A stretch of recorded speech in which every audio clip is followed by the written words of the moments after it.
Secrets of a Dance Hit with Ridney. Hey, I'm Ridney, presenter of Secrets of a Dance Hit. I've been a producer for 20 years, a DJ for 23 years, Cafe Mambo Ibiza resident, and 3 times winner of the prestigious Essential New Tune Award on Pete Tong's BBC Radio 1 Essential Selection.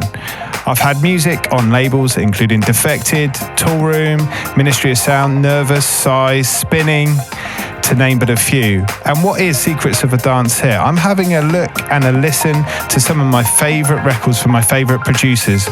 Records that have been underground bangers, which have gone on to be huge global hits. Join me as I lift the lid on sample clearance, how records were put together, and what producers thought of these records. Join me for Secrets of a Dance Hit. Secrets of a Dance Hit with Ridney. For the first guest on Secrets of a Dance Hit, we go straight for 50% of production duo Full Intention. Spreading their dominating sound for the last 15 years, they have been a pioneering force on the global dance music scene.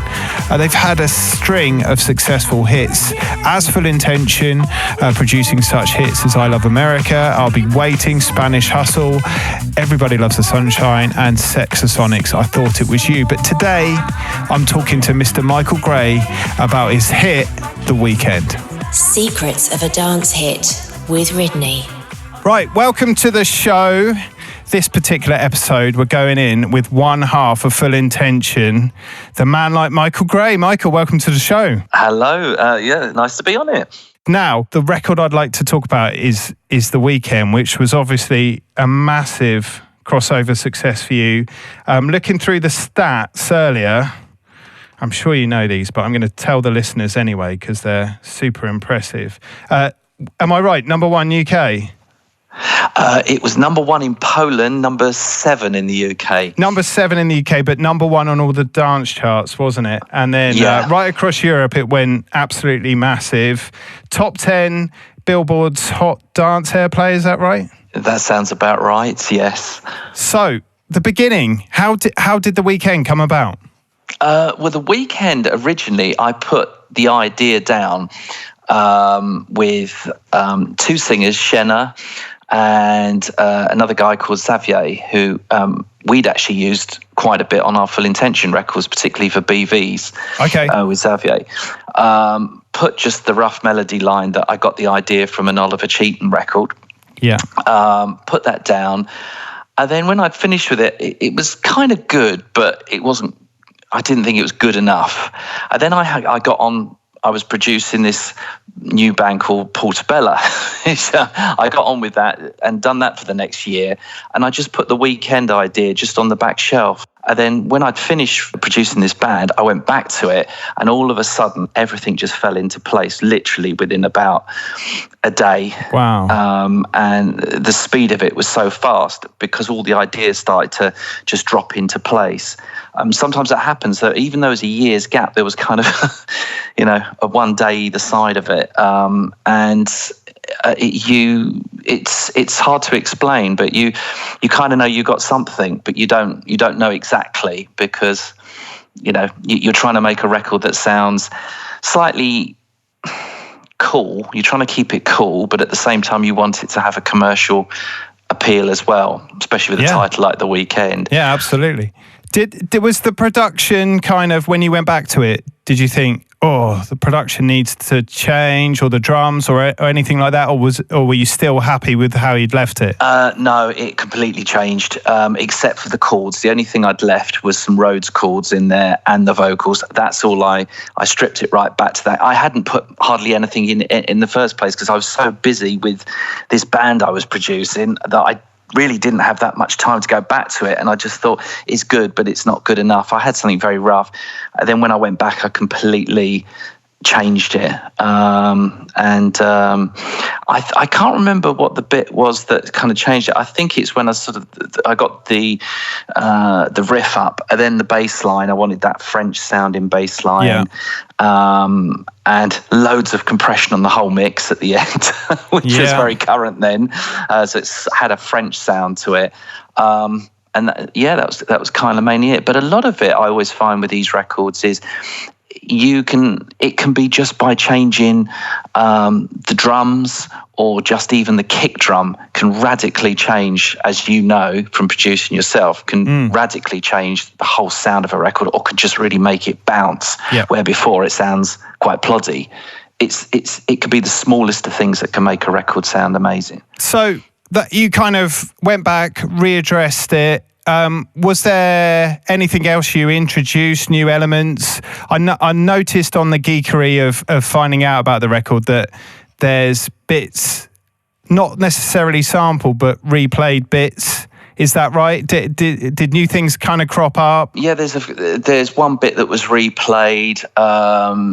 A lot of it, I just sat there and I'm always influenced by a lot of records, particularly 80s records, and you just get the ideas. It's just trying to get the sound, something that you like, and you don't want to make it sound like anything else. Things like the bass line, I just put that in step by step. Wow. Put in each note. I got a bass guitarist, to come down and replay it, because I said, you can get it better than I've done just by putting it step time on. And he came down and he said, actually, I can't get it as good as that. And he said, I'll try. Really? Yeah, he said, yeah. James Winchester, who's sadly not with us anymore, that's Shenna's husband. And I was quite bowled over when he said that. And I he said, let me have a go. But, there was certain things that bass did that you couldn't necessarily do on a bass guitar. And it's just one of those things. I can't even remember what I used. I think it was Trilogy for the sound of it. How amazing is that, though? That, you try and think, it could be better. And then an actual bassist says to you, no, I think you've got it there, mate. That's bob on, is that? Yeah. Well, I was chuffed, He said, there's no need to pay me because I can't get it better than that. So, wow. And sometimes you think, maybe there is something here. But, I'm always pessimistic in certain things. Try not to get over thinking, this is that, and, So I know you've had a great success as Full Intention, lots of other projects. With the records and the successes that you've had, have you heard things and gone, like you say, pessimistic, but still, it could be a belter? How did this fall into what you've had over the years? What would you give it? A 5, 9 out of 10? How did you feel at the time?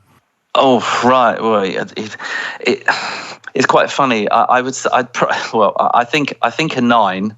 Even though it sounds a bit big-headed. It sounds a bit big-headed.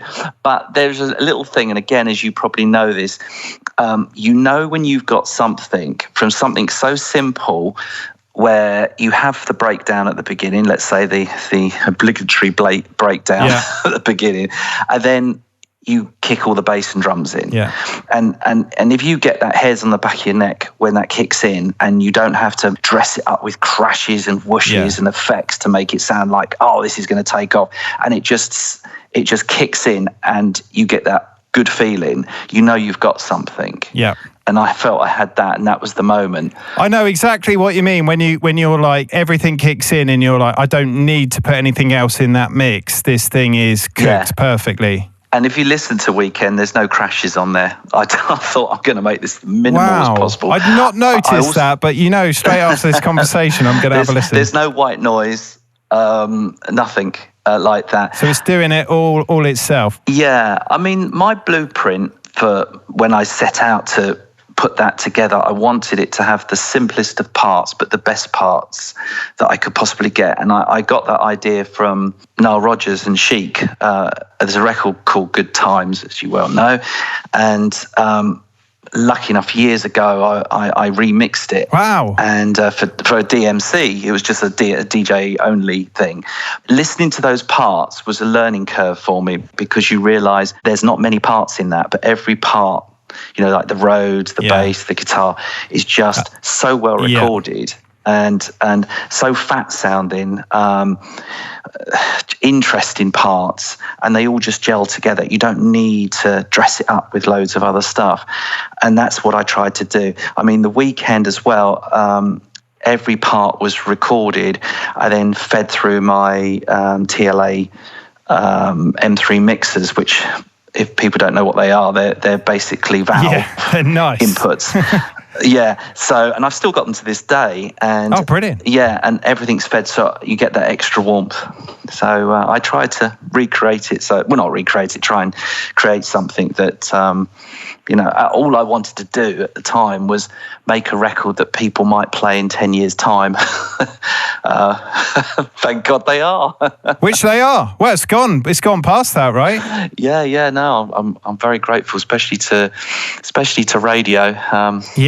Yeah, it was absolutely huge on radio and very big across Europe on dance music channels as well. The video I remember being particularly distinctive, and always cropping up. It was on heavy rotation, right? Yes, it was, yeah. Yeah, just incredibly lucky. From you finishing it, did you start to shop it or have an idea of what you were going to do with it? Or did it kind of sit on the hard drives for a while? Or what was the kind of next move? When I finished it, I had a gig, I think that weekend, and I tested it out and just slipped it in as the rest of the records are playing, didn't make a thing of it, and then just gauged reaction, and it was strong. I heard a few bits that I thought I could get a little bit better, so went back, tweaked it. I then sent it to my management, Industries, and thinking they might take it to one of the labels, and they said, can you give us 3 days? We'll come back to you. We like it. And then they said, we want to put it out ourselves. Wow. We want to turn Industries into an actual record label. And they had backing from UMTV, which is Universal Music Television. Right. Because that I kind of wanted to ask a bit about that, because at the time, to me, now correct me, because I may have it totally wrong, as I remember, were you the first release on Industries, or had there been a couple? I remember... No, first one. So you were Industries 001? Yes, that's right. Yeah. Fantastic. Because I remember, I was saying to you earlier, I remember picking up a white label which just had a little sticker, Industries, Michael Gray, The Weekend. And I believe I went to Uptown in London and it was just flying out the shop. Came back to where I am, Southampton in the UK, playing it out that weekend, and everyone was like, what is this? And obviously it just started to get legs. So it's... Yes. Yeah, so it went to I had a listen, gave you 3 days, we really like this. And then what, with Universal, there was a strategy put in place, and how did it work from there?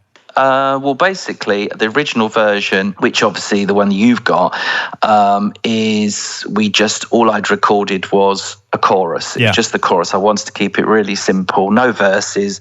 And as a good club record, which could possibly go a bit further, I think they pressed up 3,000 white labels. Okay. I think it was 3,000. And then we stopped it as that. And then in the meantime, Pete Tong started playing it, in fact championing it, so he was starting to play it every Friday. He played it the moment they sent it to him, and they sent it on the Friday afternoon, and all of a sudden I get a call saying Pete Tong's starting the show with it. It's like, oh. So he was the first person to kind of break it, in inverted commas, if you like, yeah? Yeah, 100%, yeah. And then the phone went mental, I'm guessing. Yeah, things changed. Things changed. Completely changed after that, really. I think you go from happy remixing other people's records, and then you do something yourself, and then it takes on its own life. It also changes you become from being this underground sort of producer to more commercial. It has its good and its bad sides, but obviously. Are you happy to talk about those things, or? Yeah, absolutely. What were because a lot of, I know a lot of people that be listening want to have a big kind of crossover hit without necessarily thinking about what might be a negative thing on that. And, if you're happy producing on the underground or however you're producing, how that might change and the requests you might get and so on, Yeah. How did you find that?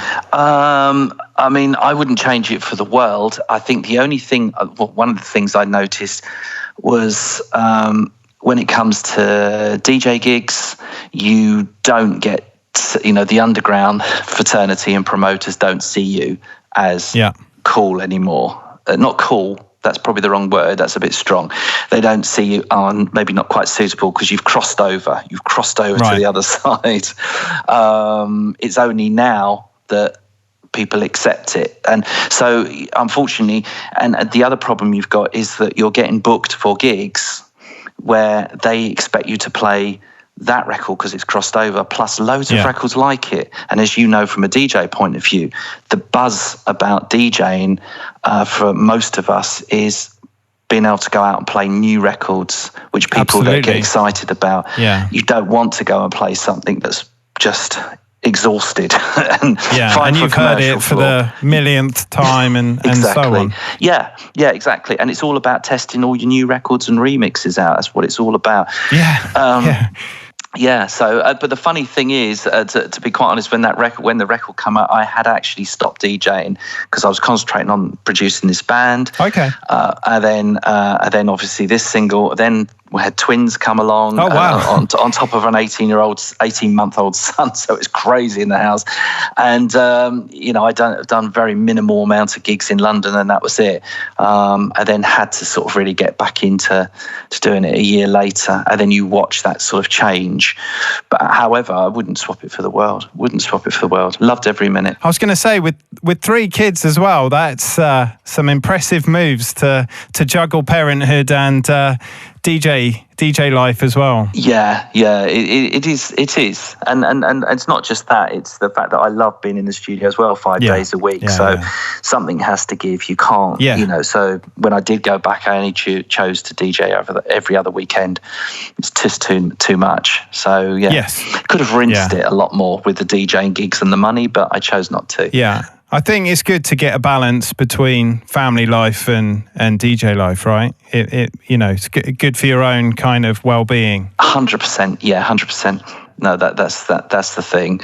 And now my kids are, one of them's old enough to come to my gigs now anyway. So awesome. And the other 2 are hopefully going to follow suit. So works out well in the end. They get to see what you're doing. Yeah, absolutely. Yeah. So, how long was it between you making The Weekend, finishing the new version, giving it to the 3,000 Pete playing it, to it being kind of a hit? Was it quite quick that it happened? To be honest with you, I can't remember what time of year your original white label came out. So did it fall kind of with Miami Conference or Ibiza? Was there anything else that was a catalyst that helped just push it on? Right. If I remember rightly, I think I finished it about April. It then was starting to be fed out to Ibiza, May, something along those lines. Yeah. And at the same time, a request was made for, can we write some verses on this? Yeah. And so we were getting on with that, trying to get the best version in with the writers.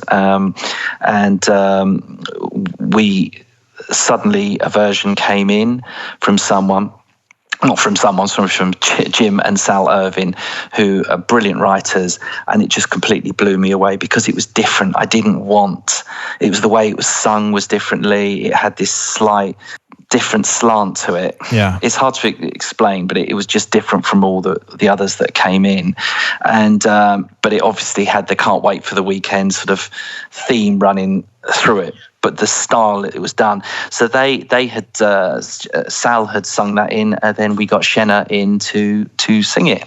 She'd already sung the chorus, so it was a natural thing to get Shenna in to sing the verse as well. See, how cool is that? Because he was teasing us with this instrumental, and he had, the full vocal was always sat there waiting to go. Was always my perception of the record. Yeah, we didn't know what it was going to be. yeah. To hear the process.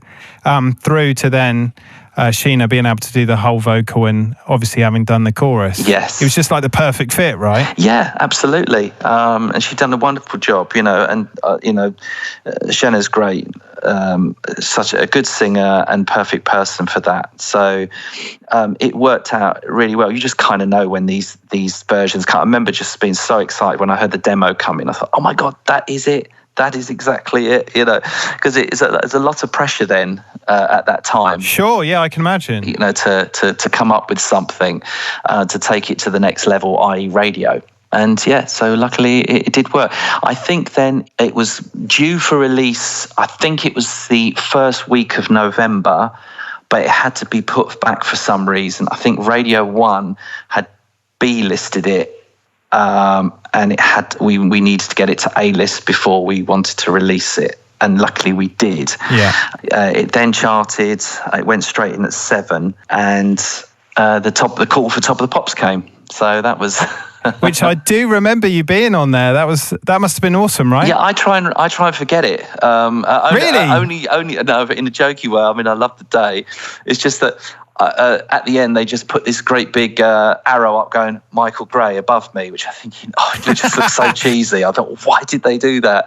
You're trying to be cool. Yeah. And that happened. But no, I loved every minute of it. And to be honest, I haven't looked at that performance since. People say, "Oh, I've seen that," but I can't look at it. Has some nasty person stuck it on YouTube and? Is it there forever? It probably is. I would have thought so. Everything gets on YouTube. But yeah, it was really good. The hardest thing for us is that it had to be put back a week. But what happened? We then was up against probably the biggest hitters at the time, which was Beyonce, Eminem, and it was just unbelievable. And it's like, of all the weeks, we were literally against the real big guns. Yeah. And so I think that's why we ended up with 7.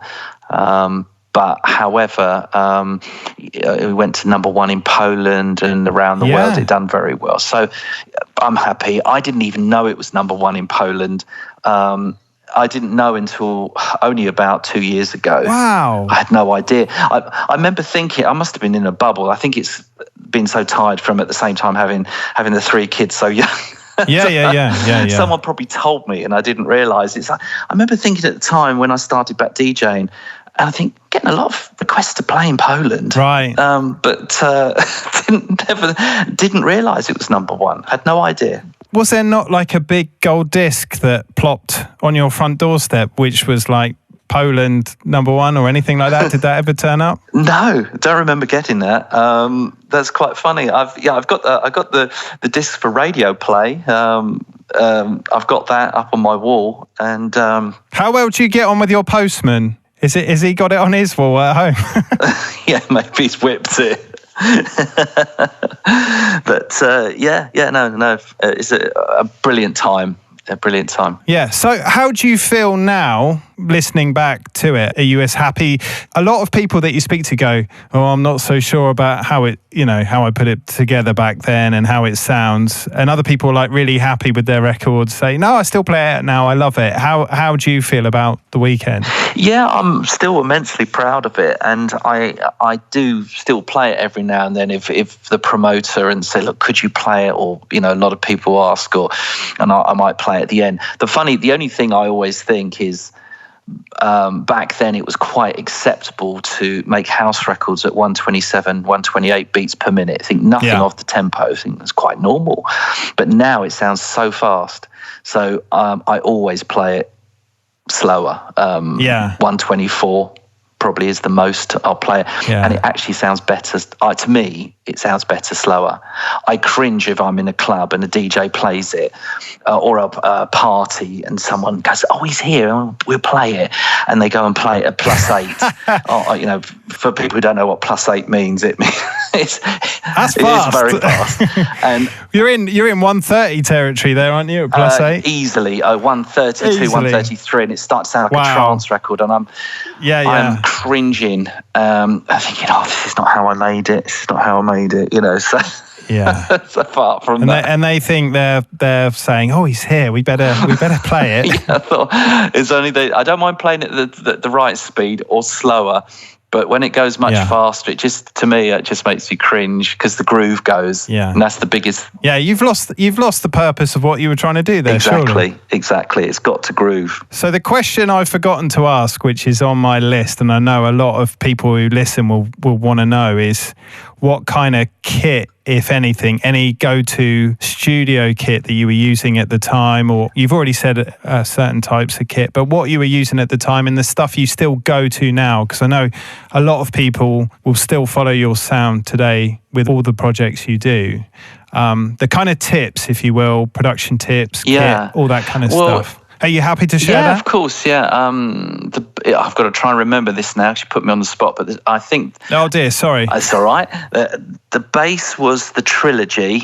Was a Trilogy. The pad that you hear, I think, is a JV 1080. I think it's the JV 1080. Could be wrong, though. Nice. What else we got? The synth is a Moog 5. The Moog V, as most people know.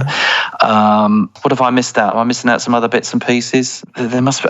What am I missing? Oh, the Rhodes. That was the JV 1080 as well. Cool. So the JV 1080, a super classic bit of kit, and even today, very, very competitive on eBay. You can pick them up really cheap these days. Just as well, because if I have to recreate it, I might have to buy it. So I've got the parts, obviously, still somewhere. Really? Not got the JV I got anymore? rid of it. No, that went. I've kept a few things. Wow. But alas, not that one. Even though I love it. I don't think there's any other bits and pieces that I can think of it. The pad strings. Yeah, I just kept it simple.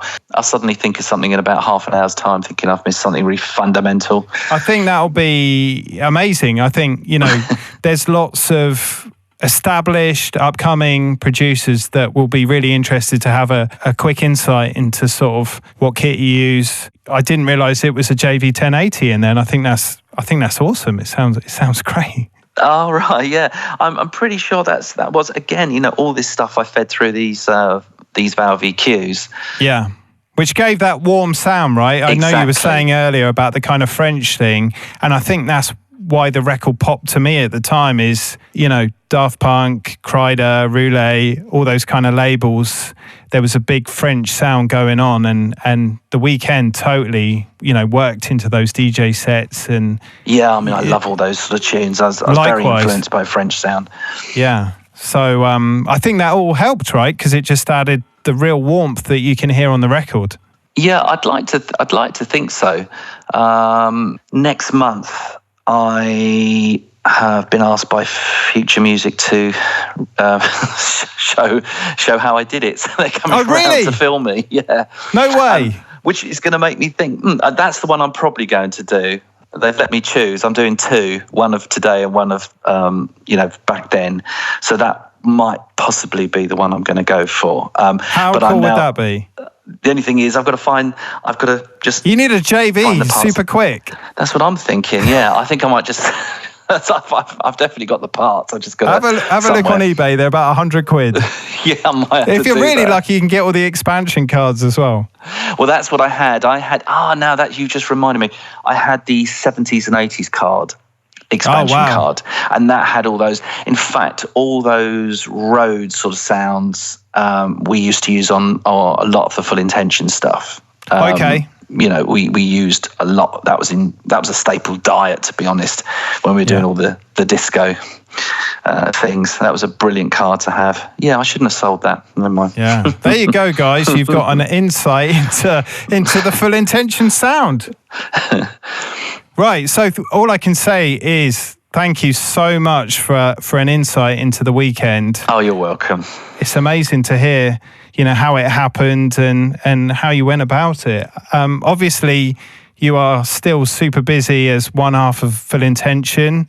What else is happening this year? Are there any other projects? Are you producing bands still, or what's happening? Yeah, I mean, there's loads of stuff that's, I'm still working with John with the Full Intention stuff, and then I'm doing some solo things as well. As Michael Gray, or? As Michael Gray, yeah. Brilliant. I just remixed Sylvester's You Make Me Feel. We've managed to clear that and license it. It's going to come on my Sultra label in April, so I'm looking forward to that. That's had a good reaction. I've just sent a few copies out just to gauge it. Yeah, and then a remix of an old early 80s track, Take Me to Top by Advance, and that's coming out on the label. Wicked. A new single I've just signed to Midnight Riot called 24/7. So there's quite a few bits and pieces. Yeah. And I've also been producing a new singer called Roro as well, which is slightly different, a little bit more different. So my name won't really be on there as other than the producer, but and she's brilliant. She's a brilliant singer, so I've been working with her too. So see how it all pans out. But it's all good. And if people want to find you on the internet, if for whatever reason they haven't found you before, how do they find you? Where are you at? On Facebook is Michael Gray Official, and Instagram is Michael Gray UK.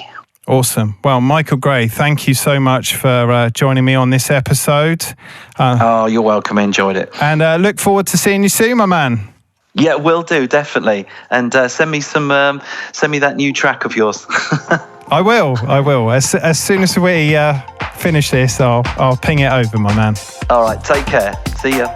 Secrets of a Dance Hit with Ridney. A huge thank you there to Michael Gray for joining me on episode 1 of Secrets of a Dance Hit. Don't forget to subscribe wherever you listen to the show, and if you can, leave a review and let us know what you think. If you'd like to suggest a question for a future episode or even a guest, you can drop me an email, paul@ridney.com, and I'll be back in 2 weeks with another episode. In the meantime, Secrets of a Dance Hit has been presented by myself, Ridney, and produced by Cole Hannigan. Until the next show, see ya.